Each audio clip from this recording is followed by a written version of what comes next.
bu baax procès wu police ak ñeneen waaye jàpp naa ni responsabilité première bi gouvernement bi la premier ministre yow mi ministre de l'intérieur ministre de l'enseignement supérieur ñoom ñooy responsable lu fi am et c'est bien bon de venir ici clamer faire le procès de la police wax ne étudiant Abdoulaye Ba war woon ñàkk bakkanam bañ fi taxawee ñun décembre le 10 décembre ministre de l'intérieur ñu fii ñu wax ko boobu fan la député yi ne woon fan la ministre bi ne woon fan la ñeneen ñi ne woon le 10 décembre c'était après ces images atroces de l'Obs le 5 décembre c'était après le jeudi 4 décembre c'est la même chose les mêmes redditions la même situation qui a prévalu le 9 février dara changé wu ci diggante gi premier ministre dem na fële ci Grand Théâtre ni que moom day jàmmaarloog étudiants yi day gatsa ak étudiants yi oui parce que dafa ni li fi amoon moom du ko nangu ba abadan li gaa yeneen doon nangu moom du ko nangu le 7 décembre le 9 décembre man ma tweet ne leen attention monsieur le ministre bu ngeen moytuwul si vous ne prenez pas les dispositions si vous ne faites pas attention événement mortel yi fi jaaroon ci université yi dina fi ñëwaat c'est un tweet c'est disponible sur les réseaux sociaux vous pouvez le consulter magum xamoon naa ko moo gën magum waxoon naa ko magum waxoon naa ko moo gën magum xamoon naa ko le 10 décembre monsieur le ministre nga ñëw fii Assemblée nationale nga ni pour l'instant il y a pas de bavure ñu ne la violence yi ñu bëri ci ñun notamment opposition et la violence yi mu ngi jéggi d'ailleurs na ngeen def attention mun na indi mort d'homme ma wax la ni y a même des tirs par balle blanc nga ne amut fan lañu mujj y a un étudiant Cheikh Ndoye qui a été éborgné qui aurait été éborgné soit par lacrymogène soit par une balle à blanc l'étudiant Abdoulaye Ba est décédé dit-on après une chute j'ai écouté hier le procureur déglu naa procureur j'ai eu honte pour lui c'est bien de ko tagg fii tey le procureur dit que les issues de secours étaient verrouillées mais pourquoi n'a-t-il pas parlé des escaliers wala pavillon F amul escalier lu tax étudiant bi jaarul ci escalier yi lu tax étudiants yi di tëb parce qu'il y avait des forces de sécurité certainement en face mais s'il n'y a pas il faut nous dire pourquoi les étudiants n'ont pas utilisé les escaliers ont dû sauter monsieur le ministre et wuute donc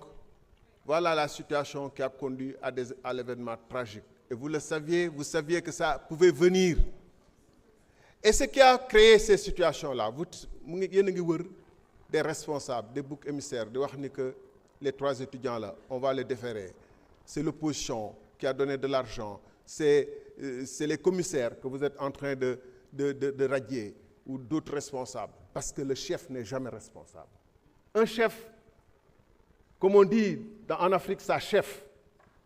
quand des situations comme ça se prévalent le chef prend sa responsabilité et démissionne parce que c'est lui le responsable premier le chef il ne se cache pas derrière un commissaire ou derrière des responsables d'amicales ou derrière l'opposition le premier ministre a dit devant tous les Sénégalais que damay def réforme bi et le ministre de l'enseignement supérieur est venu nous dire après la mort d'Abdoulaye Ba cette réforme ça passe ou ça casse au lendemain où Abdoulaye Ba a été littéralement broyé cassé et le ministre de l'enseignement supérieur a eu la maladresse l'absence de culture de venir dire cette réforme ça va passer ou ça va casser loolu moo braqué étudiants yi ils se sont sentis trahis c'est pas le projet qu'on leur a vendu vous leur avez vendu qu'ils auraient des bourses vous leur avez vendu que c'était les plus pauvres parmi les plus pauvres comme l'étudiant Abdoulaye Ba orphelin méritant qui n'était même pas dans la masse vous avez dit que ce sont ceux-là que vous allez protéger est-ce que vous les avez protégés non au final il y en a un qui est mort c'est ça la triste réalité et il n'est pas mort par le hasard il est mort par une politique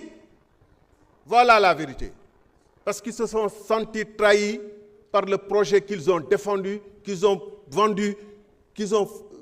auquel ils ont cru et qui est venu leur dire que vous n'aurez plus droit à la bourse. Voilà la responsabilité. Un chef, sa chef. Merci.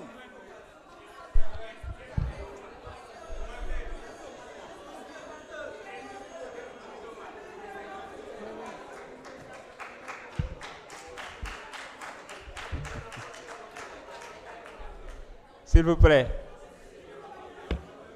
S'il vous plaît. S'il vous plaît, chers collègues, je vous invite à lire l'article 64 du règlement intérieur. Vous pouvez prendre après la parole pour répondre comme vous voulez. Allez-y. C'est bon? Oui. Vous prenez quoi, 5 ou 3? 5, mais je ne vais pas arriver à 5. Donc 5 5 minutes. Allez-y. Bismillah. Assalamu alaikum wa rahmatullahi wa barakatuh. Monsieur le Président, Monsieur le Ministre. Monsieur le Ministre, je me interpellé en fait sur la nécessité d'avoir un fichier national des étrangers au Sénégal. Merci beaucoup. Parce que aussi, je me demande, comment vous gérer la sécurité publique sans avoir de données sur les étrangers? Actuellement, au Sénégal, les médias yi di génne yëpp lépp ay étrangers ñoo ci nekk. Mais vous voulez carrément gérer la sécurité publique sans avoir de données sur ces étrangers-là. Sànq sama benn collègue wax na ne que il y a des enfants qui sont disparus depuis longtemps feeñuñu. Mën na am ne ay étrangers ñoo leen jëlee génn leen Sénégal te kenn mënu ci dara par voie terrestre c'est possible am na fi te bëri na fi. Léegi ma bëggoon xam étrangers yi dugg Sénégal lan moo tax mënuñu créer un fichier national des étrangers ñu inscrire ci étrangers yi de sorte que état civil bi kenn dootu ko jaay parce que état civil ñu ngi koy jaay tant que étrangers yi amuñu carte de séjour. État civil ñu ngi koy jaay tant que étrangers yi amuñu fu ñu bindoo ba ñu xam ne ñoom seen ñëw ci Sénégal état Sénégal reconnaître na ko nangu na ko. Loolu mooy waral que importance su fichier national des étrangers am solo beneen bi dina tere non seulement ñu jaay état civil bi mais en même temps aussi dina tere xale yi nga xam ne ñoom ñooy jàng ci école bi ñu mën a avancer ci école ba nga xam du ñu am risque suba ñu perdre seen diplôme parce que dañu jël seen état civil. Dina tax aussi guddi gi suñu mënee def au moins ay rafle ñu xam maanaam ñan la ñuy rafle heure bi nii su ma leen laajoon instant bi lan mooy ratio wu étrangers yi ci criminalité Sénégal man je sais que doon ma répondre parce que c'est normal parce que fichier bi amu leen ko. C'est-à-dire que y a des étrangers yooyu dugg Sénégal def fi ay jëya def fi lu leen neex mais kenn mënu leen pistonné kenn mënul ne carrément lii lañ leen filé lii lañ leen jàppee. Maintenant dañ leen di jàpp par surprise maanaam dañuy ñëw rek xam ne y a un problème ah tiens y a des étrangers même si y a des Sénégalais c'est normal parce que on est Sénégal mais je veux dire que kañ lañ nar a am fichier national des étrangers au Sénégal beneen bi nécessité wu carte de séjour moo doon tàmm di wax dama koy waxaat Sénégal tant que amuñu carte de séjour jaay état civil du fi jóge Sénégal tant que amuñu carte de séjour emploi bi lenn kese la nar a am Sénégal dañuy embaucher sénégalais mu dem ba ci biir salaire am wàññeeku nag étranger mooy ñëw jël loolu. Léegi nag man dama bëggoon carrément comme ce ministère la concerné su ma juumul